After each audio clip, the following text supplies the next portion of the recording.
Hi there, it's Kevin with GatheringMagic.com here with match number 2 with our Tiny Leaders deck. This one is going to be against the Anafenza deck, and it's going to be basically a Abzan Humans deck. So he won the die roll, he's going to go first. He starts off with a very strong draw with the Experiment 1, and then I throw in the tap land. Again, this is another card that I might not have had in my actual deck tech, but while you're scrambling for cards, it's what I end up putting in the deck. So Experiment 1 is going to be a great first turn play into an opposing Sovereign, which is another amazing turn 2, which means that my Young Pyromancer in my hand is a lot weaker as far as trying to block his Experiment 1, as he's going to be able to tap all my tokens coming into play. So I draw into a Gitaxian Probe, which is fine. And the good thing about Young Pyromancer is such a strong draw against a deck that might not have a lot of removal, and I decided to just get value out of it immediately. I know that he runs like cards like Swords to Plowshare, and we've seen Unmake, a Fiend Hunter, and looks like a Mortify and a Johnny in there. And that's bad news for me because it means my Pyromancer is going to most likely get exiled by the Fiend Hunter next turn. So he does put a Temple of Plenty, and that means it's not going to get Fiend Huntered quite yet. So I'm really liking that because it means I'm going to get more value out of my Young Pyromancer. And the attacks in with both, but it's still taking 4. Like, this is a very aggressive deck. I'm already down to a 20. And we're drawing into a Titan Strength, which isn't the greatest, but I can leave something back on the block. And I'm trying to figure out whether I want to put out, like, I want to give him another target so that he doesn't take the Young Pyromancer and just hope that he goes for a weaker of the cards. I can't think of a stronger card than Pyromancer at this point. Maybe a Kiln Fiend. Maybe if I threw out a Kiln Fiend and then I could go for lethal with some sort of double strike on the following turn. But I think that I'll just give him, like a Guttersnipe is fine. Just give him any sort of target that, swing in with the Pyromancer and then give him any sort of target with the Fiend Hunter or the Unmake. It's just with all that removal in his hand, I know that I'm in a very poor spot. So he does play the Fiend Hunter here, and he is going to go for the Exile on the Guttersnipe. Oh no, he changed it. He says he is going to go for the Young Pyromancer. So yeah, Young Pyromancer is the more powerful cards. The Experiment 1 is up to a 3/3. And he swings in for 3, takes me down to a 17. And then when he casts that, I know when he casts his Commander, the Experiment 1 is going to go up to 4/4. So Experiment 1 is probably the best drop or the second best drop next to like Champion of the Parish in the deck. It gets big very quickly. So I'm going to go ahead and shock myself with a Steam Vents, because I need to try to get out as many cards as possible. Imposing Sovereign is just going to really put me back with all these tokens or all the cards I could be playing that could, like a Cyclops. If I had a Cyclops in hand, it'd have to come into play tapped. So I think my best line of play here is just to put out the Gelectrode, which again comes into play tapped, and I'm going to give it Shroud. I think if there's any way that I'm going to win this game, it's going to be Gelectrode controlling his board. So I'll put the Clout on the Gelectrode, and then now he can't unmake it, but that was just terrible. He gets it an Athreos and is able to swing in.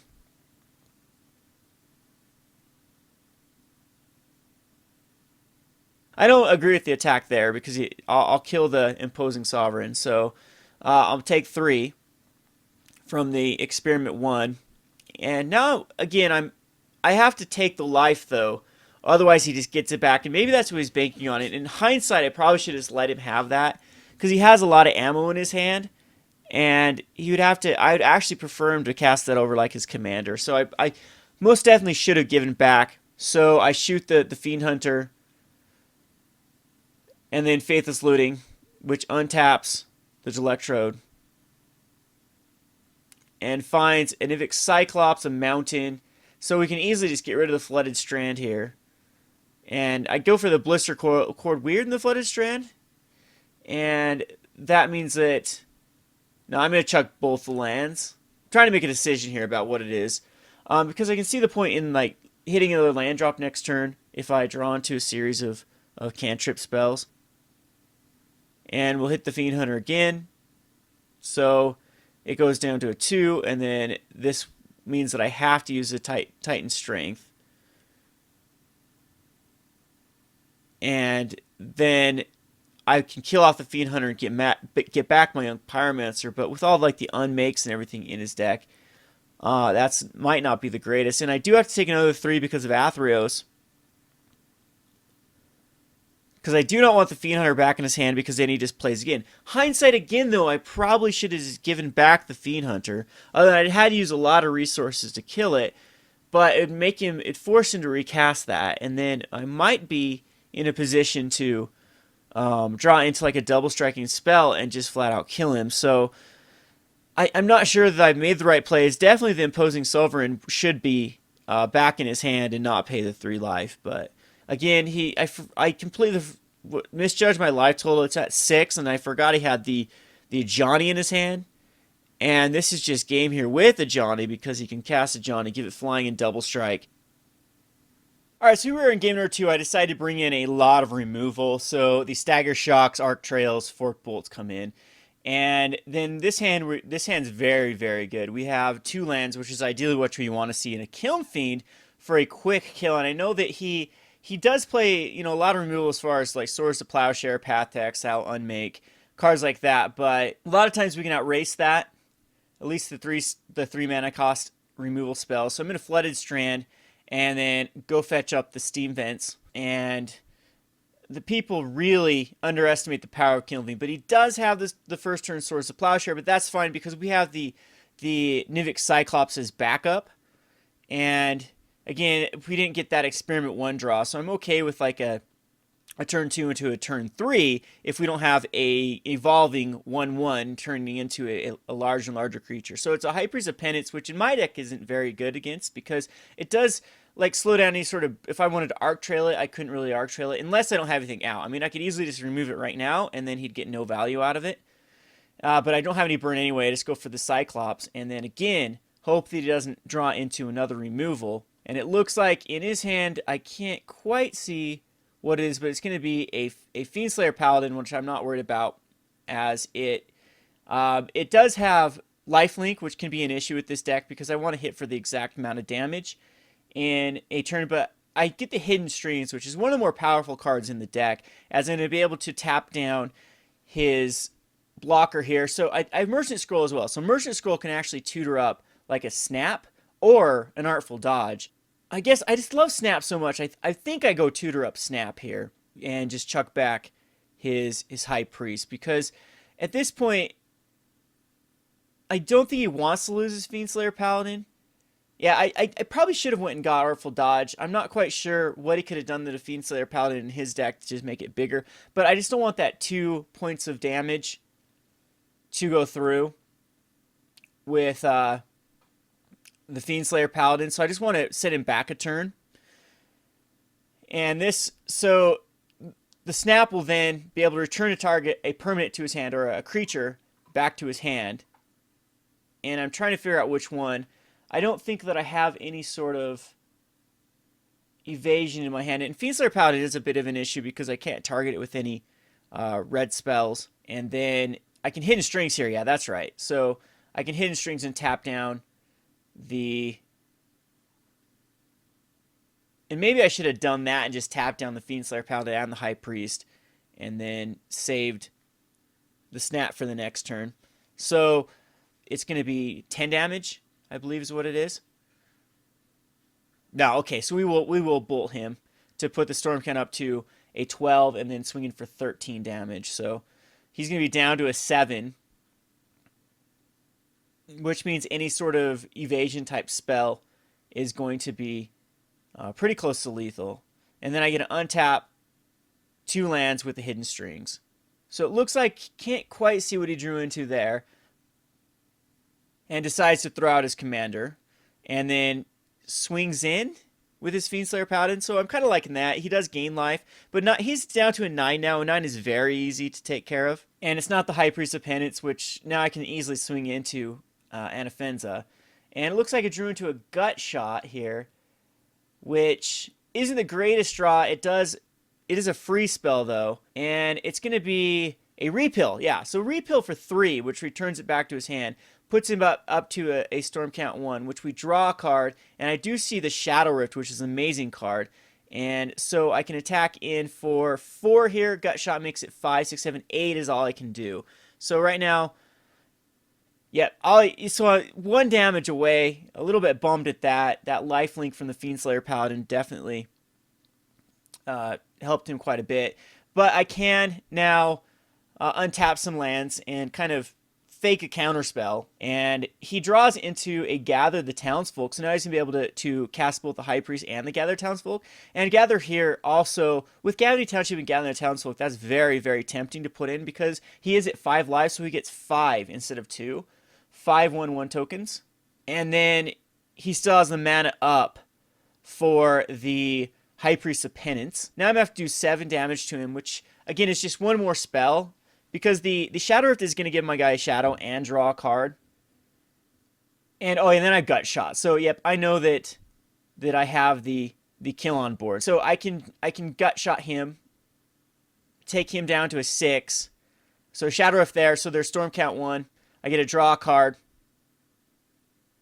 which would have been a Brainstorm, which would have worked. So Brainstorm 2, that's 7 damage right there, and that is game because it's got unblockable through the shadow. He can't block with any of his guys, and it's up high enough. Plus we had the Gut Shot and even a Forked Bolt. So I mean that was a really good series of cards. So that's what I love about this deck is you can like run into a series of cards that can get you out of sticky situations. So we'll go on to game number 3. So here again I kept my heavy removal hand like the Stagger Shocks and whatnot, and I see a 1 land, and it is an island, though. And that's... Or do I have 2 lands there? I can't quite see my hand. I think it was kind of an iffy hand. And our opponent looks like he kept a heavy land hand. So I'm feeling in okay shape with my hand. I got the Weird. It's a Weird there. And the Weird can actually get pretty powerful in the deck. I wanted to bait out any sort of Path to Exile and keep the Swiftspear alive. And it's going to be an Imposing Sovereign, which is so good against my deck again, because now my dude's going to come into play tapped, but that's fine. I think that we have the right play here. I could just bolt that off, the Sovereign, but I think that the Sovereign isn't quite the threat. I want to establish like a board presence. So like if I put a Clout on my Weird, he's a 3/3, and I can start attacking in for damage and just ping him down, ping him down, ping him down. And I think that's what I decide to do here, is put the Clout on the Blistercoil Weird. So what this does is it gives him haste and Shroud, and +2/+2 since he's both a red and blue card. So he's down to a 21, and we're starting to have a nice little board presence here. And our opponent gets an Oblivion Ring, which is nope, it's Journey to Nowhere. Yeah, on the Swiftspear. So I was hoping that didn't happen because now I don't have a target for all of my like Shadow Rifts and whatnot. And this here is why I'm not the greatest fan of Brainstorm over some of the other cards. And Brainstorm is awesome for setting up Delver, but you can't get rid of cards on the top of your library. And here what I find is like I don't want the Stagger Shock, so I can elect Trickery off the Sovereign. So I have a Storm Count of 2 here, so I'm going to be able to swing in for 5.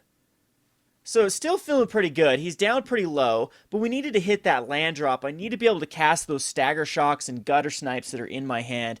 And so here, I mean, he's got plenty of mana. He can actually just cast his Commander here, which I believe he does. And this card is without a Flame Slash. It's very hard for me to deal with. And now I'm really hating it that, you know, any sort of unblockable spell does not work because I gave my own card Shroud. And so there, I know there's Stagger Shock's coming up. And I guess here what I could have done is Shadow Rifted his guy. And I don't know if I think about that or not, just to draw another card and try to hit that land drop. If I Lightning Bolted him, he'd be down to 14, and then Storm Count would be up to a 4 with that, or up to a 2 with that. And so I'd get him down to a 9. And then he might just be in range, but I wanted to save like the unblockable for a larger. So what I'm going to do is just tack in and hope that he blocks, and then pump my guy up to a 5, enough to kill his commander. But he just smartly just doesn't block, and I decide, well, should I get in for some extra damage? What should I do here? I need to draw a card with the Shadow Rift. Like, I'm getting kind of desperation mode to hit that 3rd land drop to get that Guttersnipe out, because Guttersnipe would be very brutal in his deck. So I'm wondering, like, a card for this deck too. Livewire Lash actually seems pretty good for my deck for an equipment. As whenever it's targeted, I get to do 2 damage, so it turns everything into a Guttersnipe. Just a little bit of a thought here. I'm thinking Basilisk Collar that my previous opponent used would be pretty nice too. So, anywho, he's got a powerful hand again. He's got a Vizkopa Guildmage, which actually isn't that threatening to me, especially with my hand. But he also has a Johnny, and it looks like a Thalia in his hand, and Thalia is just brutal for me to deal with. So the Johnny comes out and he pluses it, and he's going to go ahead and put a counter on his Anafenza. So now, I mean, he's really threatening me with Double Strike, and now I'm thinking that Johnny's a threat, and he's going to attack him for 5, which, I mean, I could just Lightning Bolt the Vizkopa Guildmage off and in a turn, but then I still really couldn't. I need to save all the spells to pump up the Blistercoil Weird to get the Ajani. Like, Ajani's going to serve a lot of purpose here. It's basically a gain 5 life card, which now I probably should just ignore it, but I'm so worried about that Double Strike with the Ajani Collar Pride provides that I think I need to swing into it. So my turn, it looks like I'm deciding what to do here. I haven't quite drawn here. Have I drawn? And Ajani's still that huge threat. His Vizkopa Guildmage is still probably something I need to kill. But I do decide to bolt it. And it gets it up to I've got a 4/4. And then I'm like, I need to kill that Ajani. So I think that I hold priority here and end up Shadow Rifting his Anafenza. So it does give me a target because I can't target my own guy. But now I have to waste my unblockable just to kill that Ajani, get that out of the way. And, I mean, he would be, without that Ajani, he could be down to a 9, and then I could possibly sling in. But it's just, and then I didn't draw anything decent off of that. Like another card I could not even cast. Or did I just even miss my draw trigger there? It looks like I might have even done that with the Shadow Rift as I was so distracted by, again, I'm such an MTGO player that sometimes I'm terrible at keeping track of triggers. That's one thing you got to get yourself out of the habit. Like MTGO makes you a lazy player, and usually before a big tournament, I'll sit down and play a ton of Paper Magic and just say trigger, trigger, trigger, trigger, just to try to get myself in that rhythm of making sure that I hit all of my triggers and keep track of all the live totals properly, because MTGO, again, simplifies Magic so much. And at competitive games, you do have people that are really sticklers on the rules. And I'm hoping that Magic actually changes their stance with that. I was seeing some pretty shady judge calls at my last PTQ with like one. Anyway, I'll get back to this. Story for another day. We'll kill Thalia off with a Forked Bolt. And then He has an Anafenza untapped, though. I guess he was worried about the Blistercoil Weird. And again, he's got the Descendants Path, which is going to get a lot of value. You need to take care of it. But anyway, back to the triggers. At my last PTQ, we had a judge call. And always stick up for yourself, because this is what happened. The scenario that happened at the last PTQ was the opponent that was sitting next to me, or the player that's sitting next to me, he was playing Ascendancy tokens.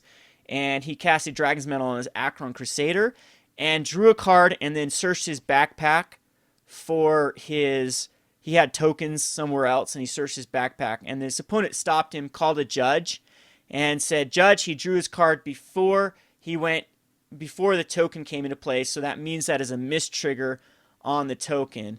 And then the judge asked like his opponent what exactly happened, and he didn't stand up for himself and say, hey, I was just trying to simplify the game and search and draw the card and then go from my backpack and acknowledge that the trigger was coming to play. And the judge ruled against him that since he drew the card first, that the token could not come into play. And it's just those type of things that just really make me like, I just want to, I don't know appropriate term I can use on the YouTube, but I'm hoping that Wizard steps in and really trains their judges against that, because the action was there, like the acknowledgement was there. He was just trying to simplify and speed up the process. But anyway, so right here, let's go back to this game. So he hits off the Descendant's Path, he hits the Fiend Slayer, which takes the Nivmagus Elemental, which I was hoping that I could somehow get high enough to start blocking the Anafenza. And it's just looking terrible, especially with a Mutavault out. He's going to be able to activate Mutavault and give it a counter with the Anafenza, and there's really nothing I can do to come back from this. So Mutavault is going to end up getting a counter. We don't catch it till later, but this is going to be 6 damage. He's got double blockers because of the Descendant's Path being able to cast the free Fiend Slayer. Or, yeah, what is that called? Fiend Hunter. He does block, which gets him 2 life, and that 2 life is so pivotal. It's so... yeah, so it's going to give him... I'm going to be able to kill it, though, because it's a 3/3. And his dude dies. My guy survives. And then we do have a... Does it look like not quite even a... There's no bolt there. I wish I would have saved a bolt for the Fiend Hunter to get the back a Nivmagus Elemental. Because again, that Nivmagus Elemental can get very, very big very quickly. The problem with Nivmagus Elemental is you do have to cast the spells. And they really work off a lot of free spells. But cards that, cost like 2 or 3 mana sometimes aren't even worth the counters. So I'm trying to think, do I shock myself here? What do I do? Do I try to get Guttersnipe out? Do I try to get Shuyan out? I'm going to Stagger Shock because that is a sorcery speed. Or is it instant? I think it's a sorcery. So anyway, but it untaps my Blistercoil. So now he can attack in with the Fiend Slayer. He reveals the Swords of Plowshare, which has to go on the bottom, which actually that ends up being good because he doesn't have to draw into a kind of a dead card with the Swords of Plowshare. And the Descendant's Path does not hit. So it already did its job, though. And he's got a Sin Collector, which finds the Battle Rage. So that's just like crushing, because I know if anything can get me back into the game, it will be that. But I know I'm so far behind anyway that, I mean, he's still at, we can't see his life total, but he's still pretty high on the life total here. And then that gets a counter as well. And I do the math here. That's going to be 8 damage. So I decide just to take it, go down to a 1, and just hope for some way. I guess I could repeal my own clout and then double strike on my guy, and I'd have to draw into a land, but he got the Teamer, because the Stagger Shock's going to go off the stack, and I'm thinking, do I do damage to him, or do I do damage to the Sin Collector? And it doesn't really matter. I mean, the best case scenario, what I could do is Stagger Shock him for 2 damage. It brings up my count, draw into a repeal the clout, and draw a card off of that. I don't even know if that would do it. So I'm just too far behind, and find a mountain off of just my natural draw, and that's not going to do it. I decide, okay, maybe he'll forget to swing with his Fiend Hunter and give me 1 more turn. But at this point, it doesn't even matter. He draws into that looks like the Thrabbing Dude Slayer, I think is what it's called. And it's going to be lethal here if he just swings in with the Mutavault. And he's the Fiend Hunter, and that is game. So we'll go on to the next match. This has been Kevin with GatheringMagic.com. Thanks for watching. Thanks for watching Playing on a Budget. If you haven't already, please subscribe to Gathering Magic and check out our Playing on a Budget playlist, which contains every episode. Thanks again, and hope to see you soon.